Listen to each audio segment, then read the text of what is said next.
Muy buenas, hermanos, amigos, familia, reciban un cariñoso saludo, agradeciendo nuevamente al Dios y Padre de nuestro Señor Jesucristo por esta oportunidad que nos da de seguir extrayendo verdades eternas de este libro para nuestra vida. Es muy importante. Hemos venido hablando de los tres enemigos y ya hablamos, unos 3 videos hicimos en cuanto a la carne y hay mucho que hablar de la carne, pero ahora cambiamos acá al enemigo. Vimos las estrategias y ahora veamos las armas que tenemos nosotros para poder enfrentarnos y resistirlo o que Él huya de nosotros. Es lo que nos dice la palabra. Pero siempre tendremos que estar en buena relación con Dios, bien espiritualmente fuertes si es que queremos enfrentarnos o alguna cosa. No como hizo Eva, ponerse a hablar con él sin tener argumentos ni nada. Dijo las cosas que eran verdad, lo que Dios le dijo, pero al final salió obedeciéndole al diablo. Y muchas veces nosotros nos decimos que somos hijos de Dios, y todo aquel creyente verdadero, bautizado bíblicamente y que ha recibido el Espíritu Santo, es un hijo de Dios, porque hay hijos de Dios y hay hijos del diablo. Pero muchas veces decimos somos hijos de Dios, pero hacemos las obras del diablo. Eso le dijo Cristo allá en el capítulo 8 de Juan, en el versículo 44.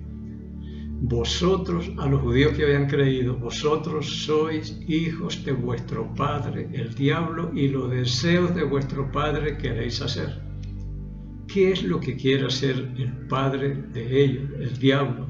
Matar, robar y destruir. Y lo mismo, intentaron muchas veces apedrearlo, coger a Jesús y matarlo.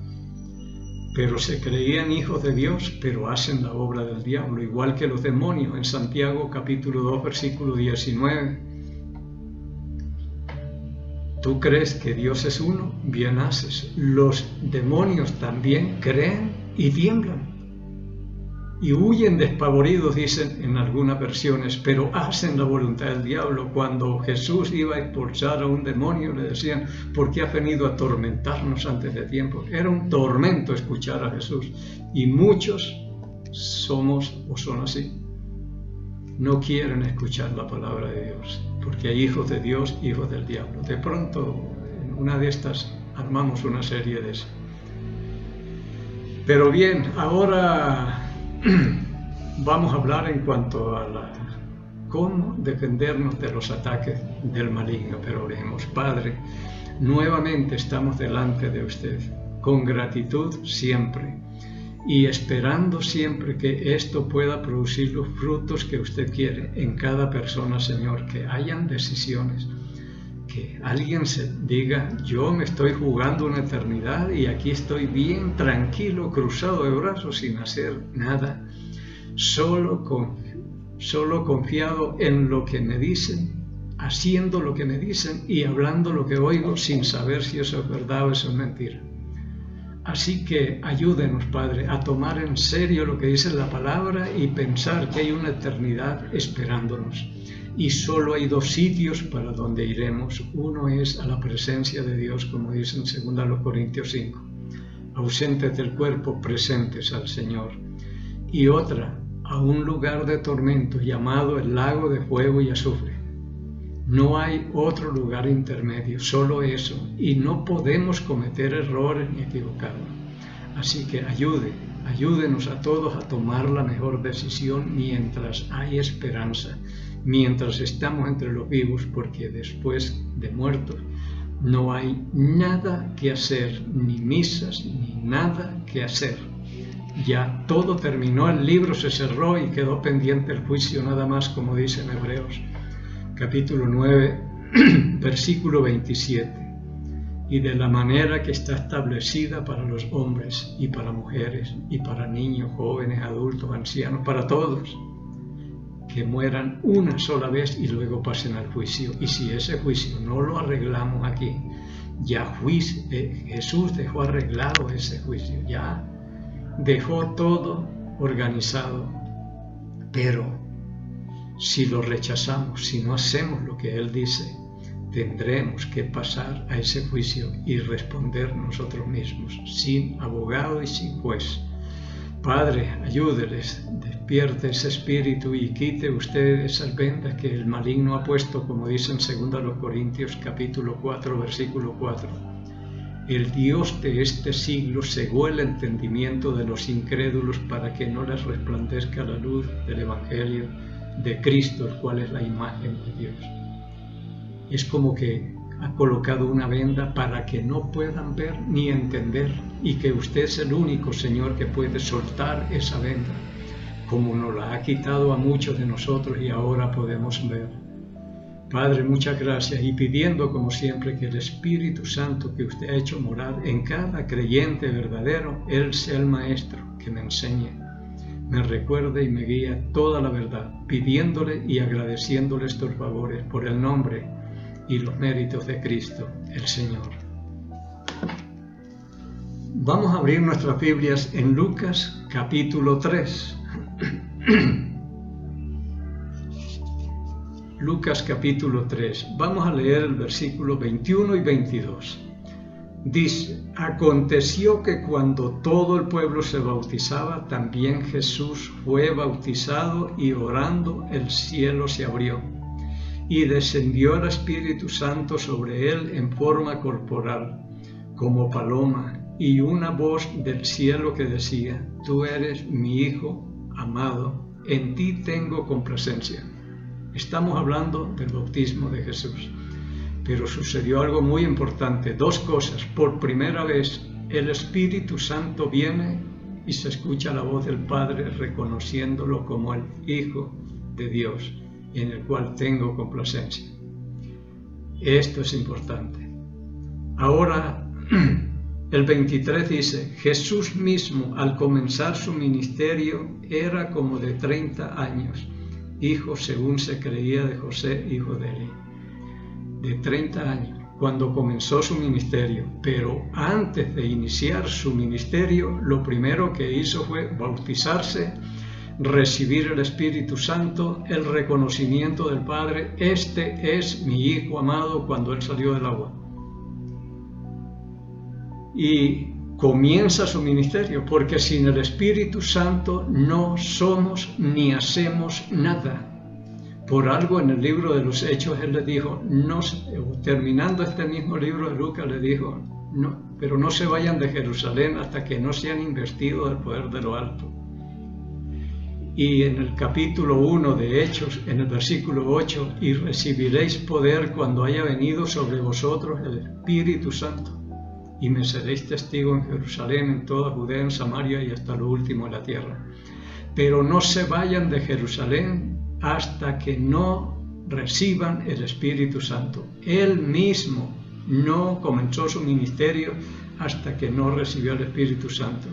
Él les pudo decir a los discípulos: no se vayan si no han recibido el Espíritu Santo, porque será pérdida de tiempo. Él dijo en Juan capítulo 16, versículos 7 y 8 por ahí: les conviene que yo me vaya, porque si yo no me voy, el Consolador no vendrá, el Espíritu Santo. Y cuando Él venga, Él convencerá al mundo. Él es el que convence.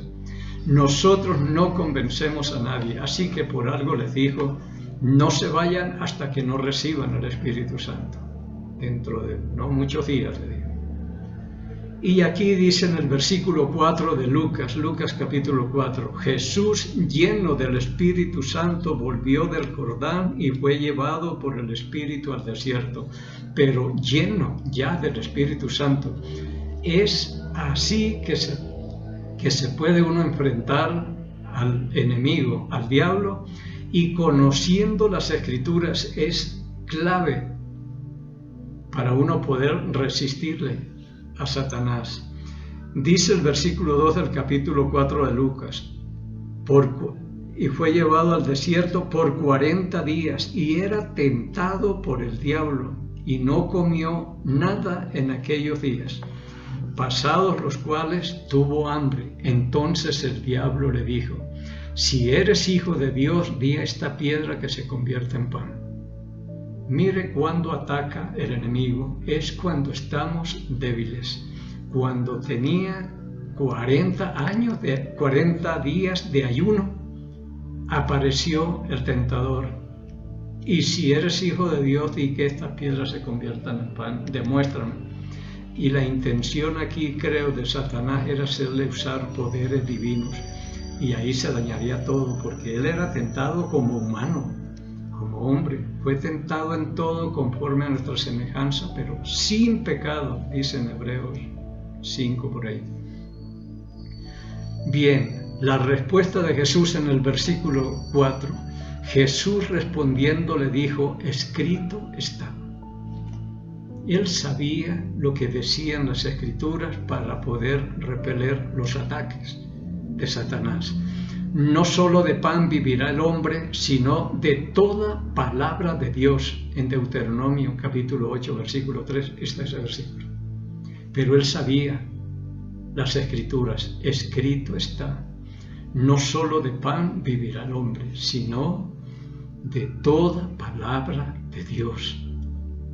Y esto es muy importante entenderlo, que nosotros no solamente viviremos de arroz, yuca, carne y todas estas cosas, sino de toda palabra que sale de la boca de Dios. Alimentarnos también, pero con las Escrituras lo fue deteniendo.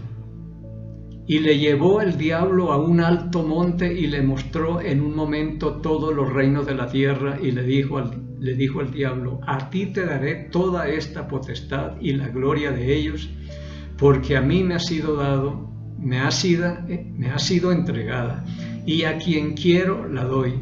Si tú postrado me adorares, todos serán tuyos. Yo no sé si esa propuesta se la hiciera a uno y le mostrara: bueno, todo lo que hay aquí en este mundo yo se lo doy, contar que usted me adore. Hay muchos adorándole y gratis, sin necesidad de ofrecer nada.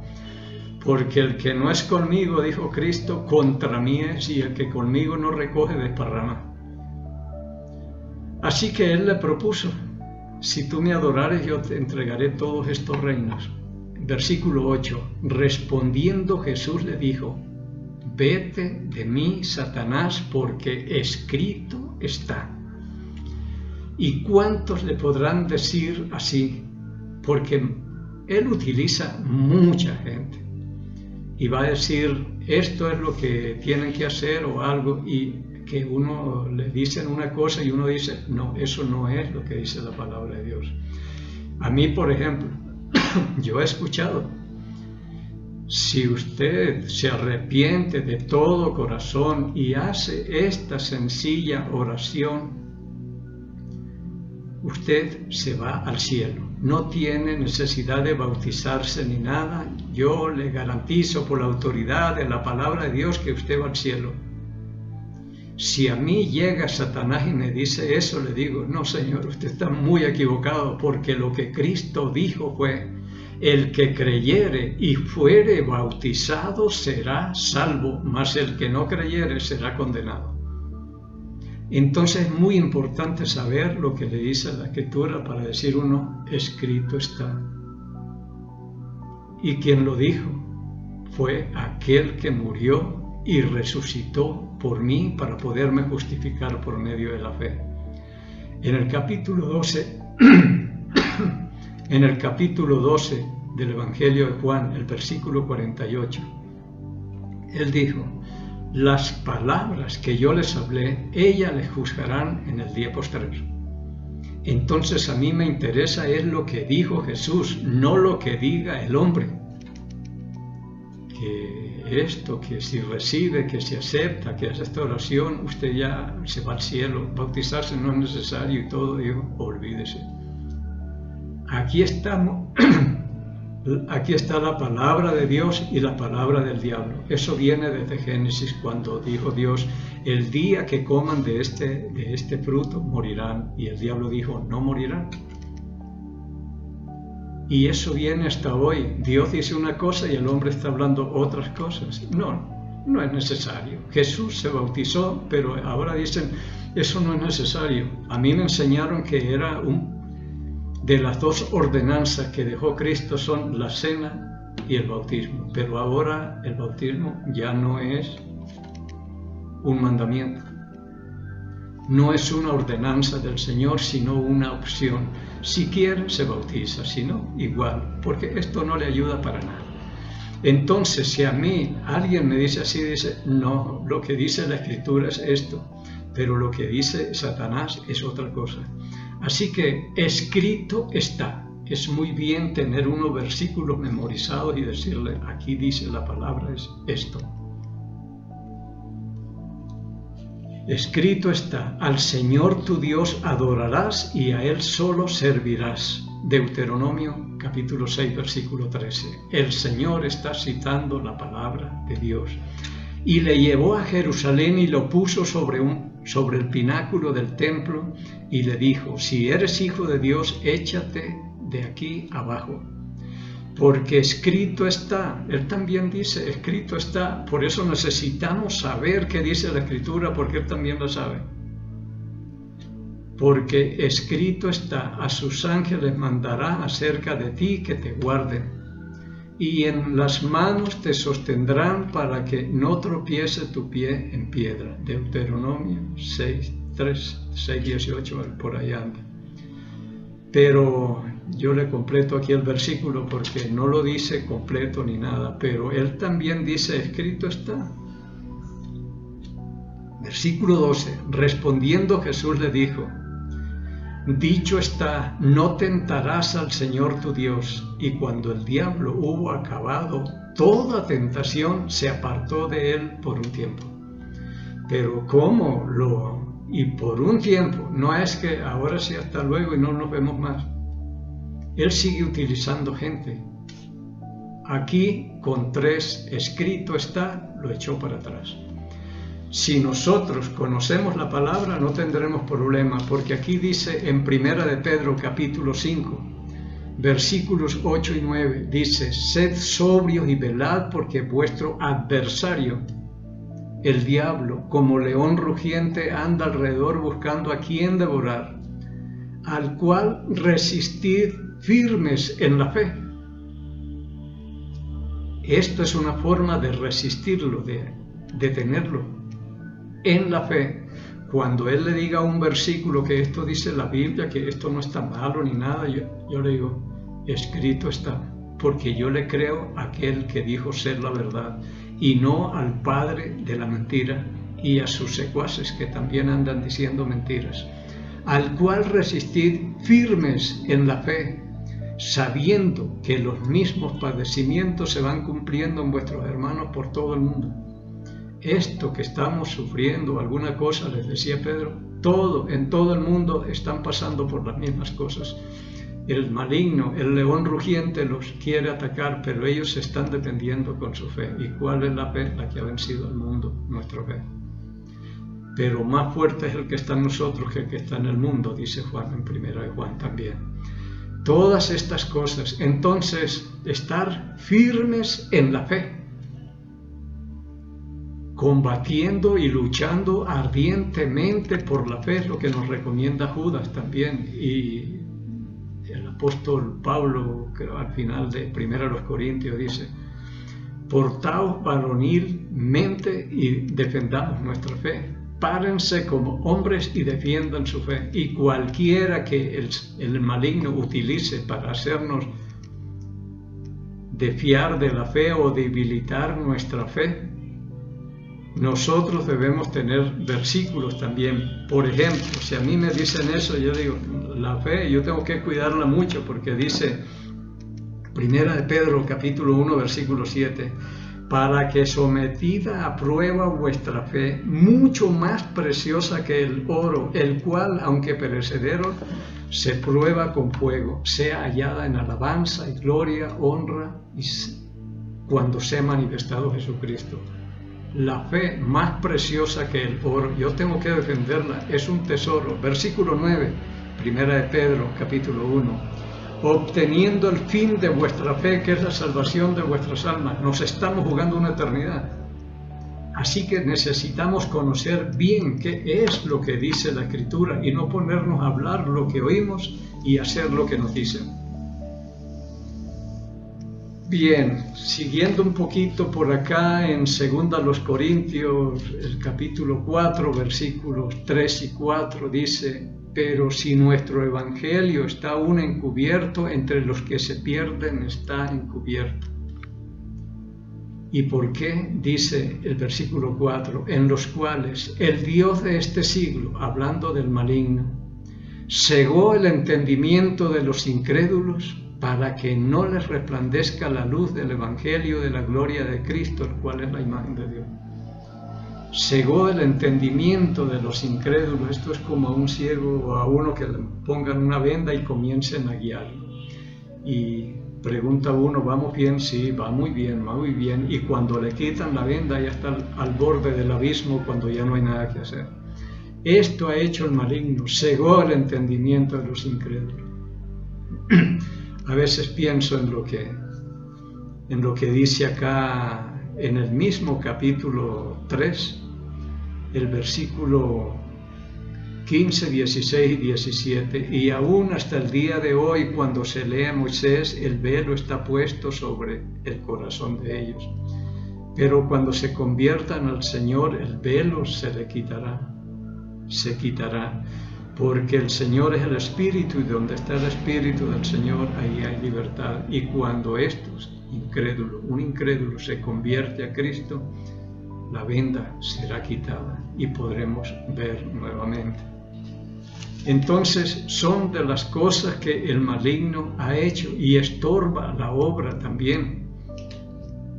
Dice en 1 Tesalonicenses capítulo 2, voy a leer desde el 17, está hablando el apóstol Pablo.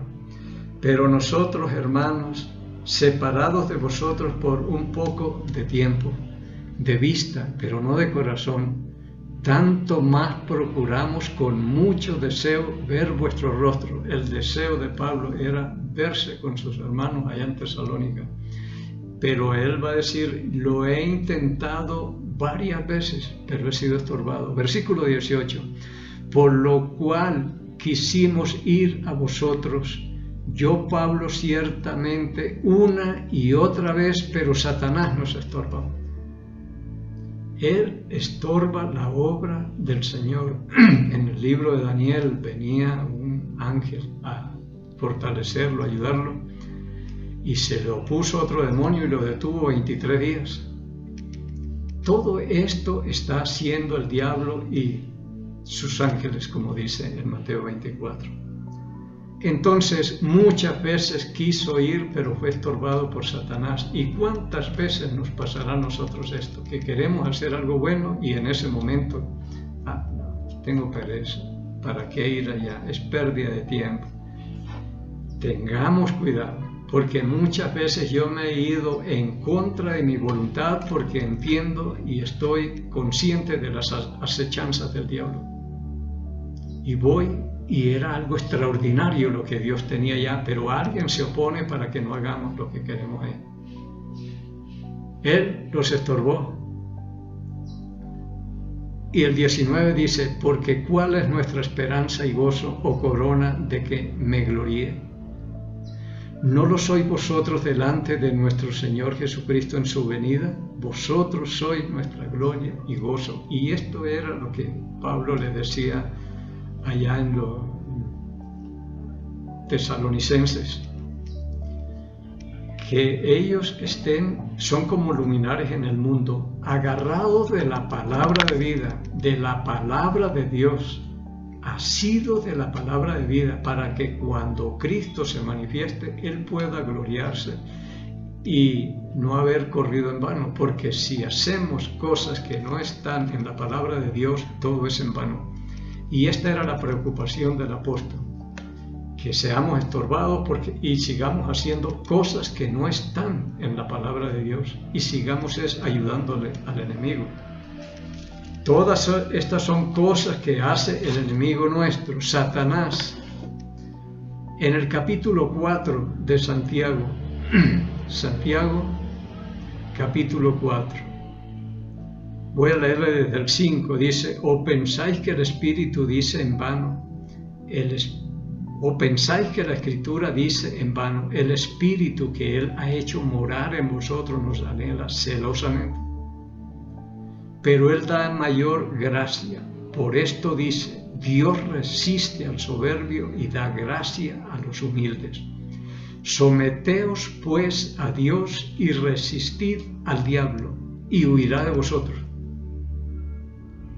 Aquí dice, si ustedes se someten a Dios, hacen su voluntad, le obedecen, toman en serio la palabra, sus mandamientos, sus estatutos, sus decretos, sus mandamientos,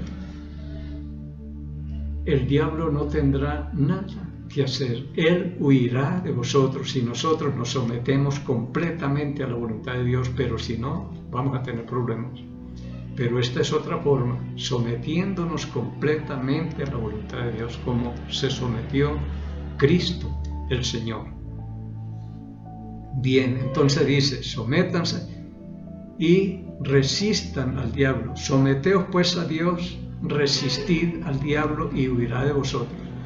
Ya vemos que la palabra es una de las armas poderosas. Esta es la espada del Espíritu para repeler y atacarle. De toda la armadura es la única arma de guerra o de ataque, lo demás es de defensa. Pero con esta tenemos que enfrentarnos con la palabra de Dios, someternos a Dios, resistirlo. El Señor Jesucristo también decía en el capítulo 26 de Mateo, el versículo 41, velad y orad para que no entréis en tentación. El espíritu a la verdad está dispuesto, pero la carne es débil. Habla de la oración para que no entremos en tentación. El espíritu a la verdad está dispuesto. Y podemos ver ese ejemplo en el apóstol Pedro, cuando él dijo, Señor, dispuesto estoy no solamente a ir a la cárcel, sino a dar mi vida por ti. Y Cristo le dijo, Pedro, esta noche, antes de que el gallo cante, me negarás 3 veces. Y eso se cumplió. Cuando Pedro quizás estuvo viendo lo que le estaban haciendo a Cristo, ya él lo pudo ver tal vez sangrando, desfigurado de todo esto, viendo todo lo que estaba pasando, ahí se fue para atrás porque la carne es débil y lo traicionó, lo negó. Entonces dice, oren para que no entren en tentación. Ustedes están dispuestos a dar la vida por mí, pero la carne es débil y el enemigo se le fortalece también a ustedes. Así que rechácenlo, es decir, deténganlo con la palabra. Cualquier cosa que se nos diga de la palabra de Dios y que no está de acuerdo, eche para atrás eso. Escrito está, esto no es así.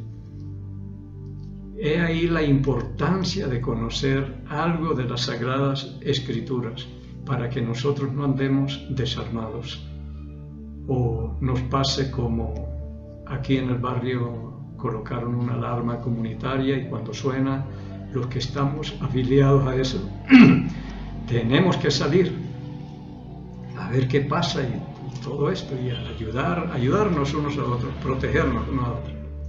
En una madrugada sonó, creo que era como a las 3 de la mañana, y ya había gente en la calle y yo salí en sudadera, en camiseta, en chanclas, con las manos en el bolsillo, y uno me dijo, vecino, así no se sale, hay que salir con un tubo o un garrote y bien armado para salir acá. Pero yo salí así como salimos muchos creyentes, sin armas. Vamos a enfrentarnos a un enemigo porque había una pelea por ahí, pero sin embargo yo salí como si fuera de turismo por ahí nada más. Así que tenemos que prepararnos y equiparnos porque el enemigo no es cualquier cosa, pero sí hay cosas en las cuales nosotros lo podemos rechazar, sometiéndonos a Dios, la oración y especialmente la palabra, saber qué dice la palabra de Dios, porque Él fue a robar, matar, destruir y engañar. Ya les dije, si a mí me dicen tal cosa que esto dice la Escritura, digo, No, Señor, eso no es así. Escrito está. Y eso es muy importante, y de esto es lo que yo más me cuido, de la palabra, para no estar engañado y engañando a los demás.